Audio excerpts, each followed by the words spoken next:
HOA Karen used my driveway as a shortcut, so I turned it into a hedge maze. I heard the crash before I even made it to my morning coffee, a loud, gut-wrenching scrape of metal against concrete, followed by an ear-piercing honk that made my dog yelp and bolt under the table. I rushed to the front door, my heart pounding, already expecting the worst, and there she was, HOA Karen. Her SUV was wedged halfway onto my lawn, the front bumper kissing my flower bed like it was on a romantic getaway. She was standing outside, arms crossed, her face twisted in an expression of pure outrage, as if I had personally offended her entire bloodline. "What the hell is this?" she screeched, pointing at the low wooden fence I had put up just yesterday. "You blocked the shortcut. I've been using this driveway for months. Do you know how much time I lose by going the long way around?" I stared at her, completely dumbfounded. My driveway. My property. And she was yelling at me, like I had vandalized her car instead of the other way around. I took a deep breath, trying to keep my voice level, but it wasn't easy. "Karen, this is my driveway. Not a public road. You have no right to drive through here." She scoffed, waving her perfectly manicured hand like I was some insignificant insect. "That's ridiculous. The HOA allows it. Everyone knows this is the fastest way out of the neighborhood. Why are you being so difficult?" I resisted the urge to laugh in sheer disbelief. "The HOA doesn't own my property, Karen. I do. And I'm sick of you treating my driveway like a shortcut."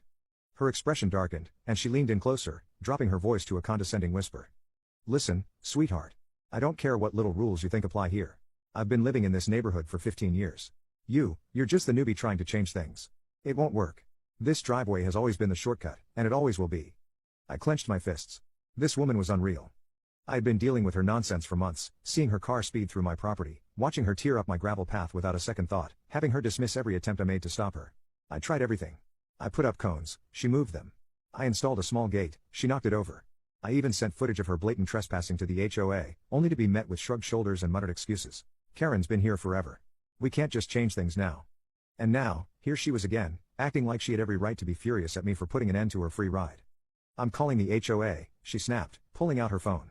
"They'll deal with this." I laughed, but there was no humor in it. "Go ahead. Call them. Let's see how that works out for you." She narrowed her eyes, then stomped back to her car and struggled to reverse out of my lawn, leaving deep, muddy tire marks in her wake. I watched as she sped off, my blood boiling, my hands trembling with frustration. This wasn't just a battle over a driveway anymore. This was war. Later that afternoon, the HOA sent an email, a formal notice. Not for Karen. For me. "Dear homeowner, we have received complaints regarding unauthorized modifications to community access pathways. The recent fence installation on your property has been deemed disruptive to neighborhood traffic patterns. We kindly ask that you remove it immediately to maintain community harmony. Sincerely, HOA Board." I stared at the screen, rage bubbling up inside me like a volcano ready to explode. Unauthorized modifications? Community harmony? They were seriously siding with Karen on this?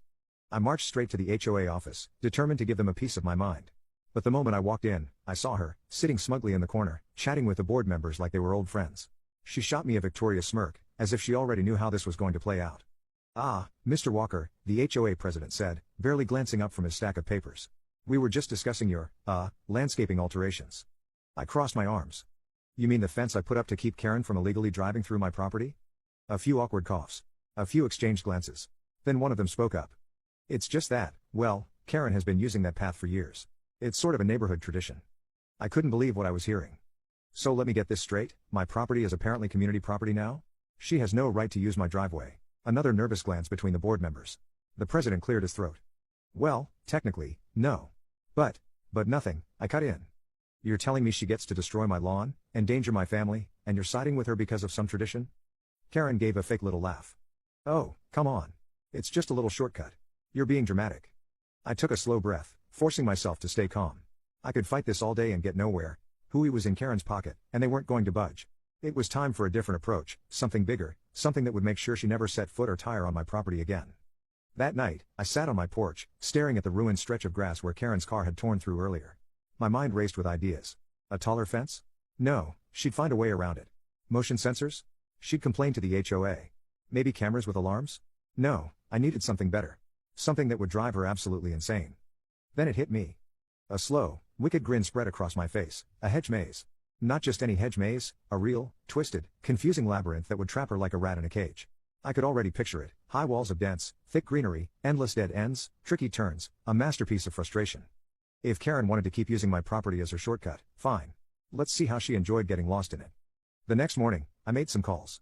I found the perfect landscaper, one who specialized in fast-growing, hardy hedges. When I explained my idea, he let out a deep chuckle and said, "That's the pettiest thing I've ever heard. I love it."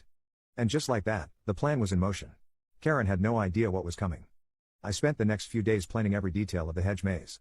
This wasn't going to be some simple row of bushes blocking my driveway, no, this was going to be a full-fledged labyrinth of confusion and frustration.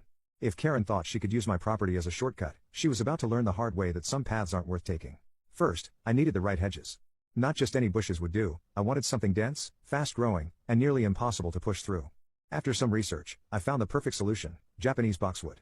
It grew thick, could be trimmed into precise shapes, and best of all, it was known for its resilience. Once fully grown, it would be like running into a wall of green.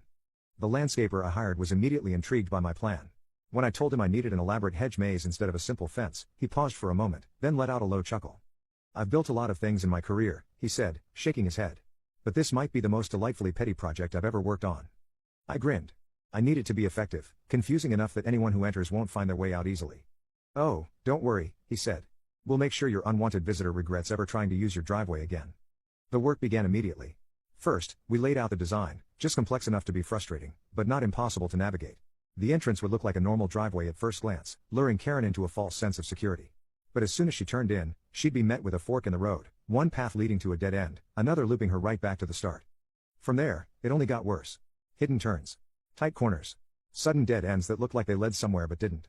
And just for fun, a few openings that led straight back to where she entered. It would be like a living, breathing puzzle, constantly changing as the hedges grew taller and thicker. By the third day, the first section of the hedge maze was already taking shape. The landscaper worked fast, planting the shrubs in carefully planned patterns, leaving space for growth but ensuring the structure was solid from the start. Every time I walked outside to check on the progress, I could already imagine Karen's reaction when she tried to take her usual shortcut and found herself trapped in a green nightmare.